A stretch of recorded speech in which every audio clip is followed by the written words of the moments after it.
পারে। উনি আমাকে বলে যে গাঁজা কি এভাবে ঢলে নাকি এভাবে ঢলে। এই পদত্যাগ না করলে পরীক্ষা বাতিল করে দেব আমরা। আমাদের তো ছিল না, আমরা ছাত্রদল। শহীদ জিয়া অমর হোক, বাংলাদেশ জিন্দাবাদ। আমাকে একদিন এই ঘাড়ে এখানে মারছে, আমি 3 দিন জ্বরে উঠতে পারি না। মেয়েদেরকে মানে ব্যাড টাচ তো করে,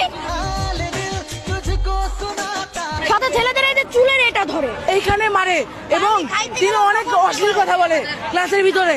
আমি কোথায় ঘুমাবো আজকে?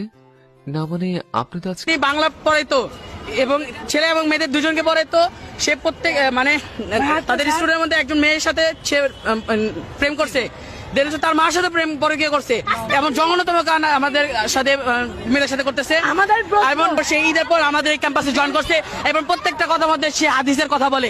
সে কোনোদিনও প্রত্যেকটা মেয়ে বলছে কোনোদিন হাদিসের কথা বলেনি, কিন্তু আজকে সে এখানে সে হাদিসের কথা বলছে। আচ্ছা, এই পদত্যাগ যদি না করে তাহলে কি করবে?